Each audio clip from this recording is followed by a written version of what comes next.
Hey everyone, Doug Maurice along with Bill Landis and Ari Wasserman back from Ohio State's bye week. Did everyone have a good bye week? Did you have a good bye week? Yeah, I had a blast. It was great. You went to the Michigan game, right? Did you see? What was it like up there for Penn State, Michigan? What was the vibe at Michigan?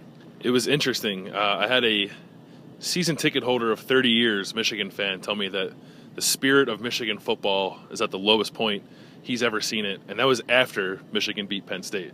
So it was interesting. There were a lot of Harbaugh T-shirts, so it was a weird vibe, but it was interesting to see. Wow, the spirit of Michigan football. How's your spirit? My spirit's pretty good. Ohio State hosting Rutgers at 3:30 on Saturday. The Buckeyes moved up to number 13 in both polls this week. It feels like this team, with what they've done the past couple games, is playing like a contender. Now, that doesn't mean that you're going to get in the playoff, but it's like, how are you doing your job? How are you going about your business? They seem like they're playing pretty well. Does this Ohio State team right now seem like it's as good as the Ohio State team of last year that we spent that whole season tracking the Buckeyes through their undefeated season toward a national title game? Ari, how would you compare this Ohio State team to last year's Ohio State team right now? What's crazy is I feel like even though Ohio State's offense has looked incredible the last 3 weeks, I still feel like it's possible that they could sputter. And last year, no matter who Ohio State played, I knew for a fact that they were going to score points and move the ball because of Carlos Hyde. And I'm not saying Ohio State's incapable of doing that this year, but I just feel like they haven't quite gotten to the point yet, at least offensively, where I think that they're comparable to what they did last year. Defensively, Ohio State's season ended, and they didn't accomplish their goals because they had defensive breakdowns. They just didn't happen as often, or it wasn't as glaring of a weakness as it was during the year. So the question I'm asking myself is, why is it a glaring weakness now against worse teams when it wasn't last year? So I think Ohio State's headed in the right direction, but I'm not necessarily sure I'm ready to put them in the same category as the team last year that was in a national title hunt for 12 weeks.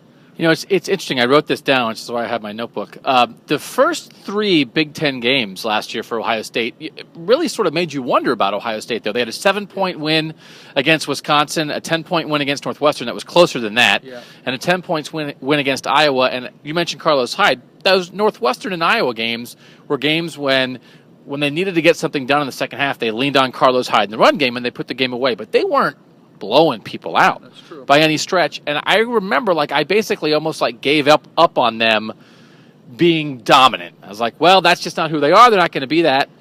And then they went nuts at the end of the Big Ten regular season. So right now they've scored 50 points in 3 straight games. Last year, starting with the Penn State game, they won 63-14, 56-0 against Purdue, and 60-35 against Illinois. And then they beat Indiana 42-14. They got rolling in the second half.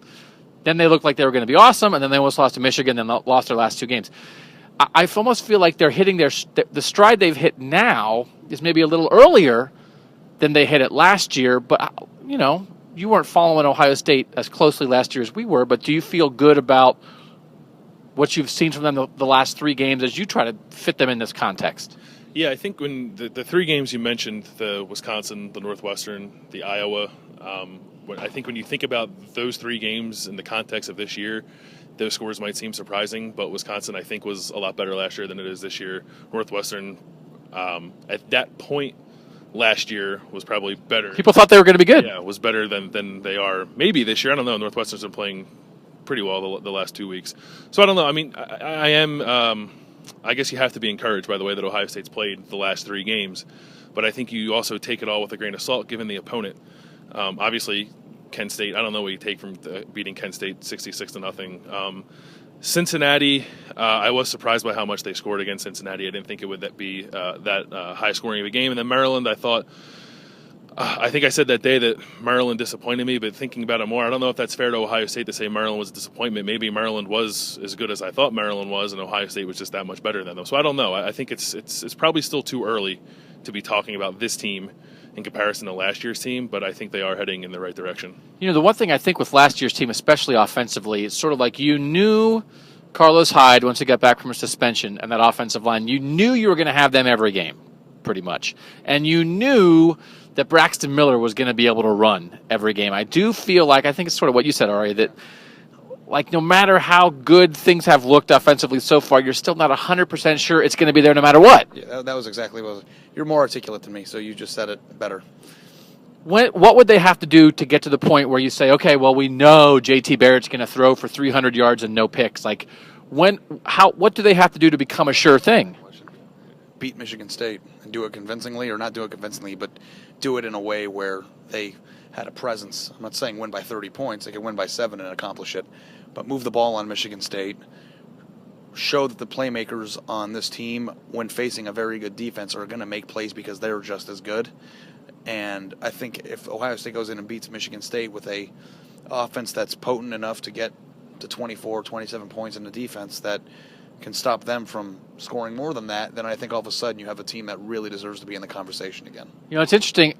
They're talking this week like they think the Rutgers defense is going to be more of a test than what they faced. And then the Penn State defense the following week hasn't given up that many points. Actually, Michigan State's defense seems to be struggling a little bit. It's Michigan State's offense that looks awesome. But what would you have to see from Ohio State for you to think, yes, this will happen every week? I think I need to see Ohio State get put into a situation where the defense needs to win the game for them, and I don't think that's happened yet. Maybe Virginia Tech, but I still put that loss more on the shoulders of Ohio State's offense than I do the defense.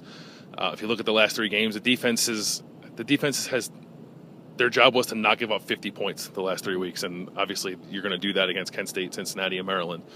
I don't need to see them like get put into a shootout or anything like that. But if Penn State's defense for whatever reason holds Ohio State to 24 points, can the defense kind of match that and hold Penn State to 17 if they need to, or 13 if they need to? Can they hold Indiana's offense to 13 points or 15 points if they need to do that? So I need to see the defense show that it is capable of taking over a game and winning a game for Ohio State if it needs to, because it hasn't shown that yet. 3:30 on Saturday. We'll get a little more of an idea. Again, it's hard to judge sometimes in the Big Ten. Sometimes you see these other games like this past weekend and some of the other conferences, and you think, man, wouldn't it be great if there were some multiple top 10 matchups rather than having to wait the whole year? I feel like the whole conference.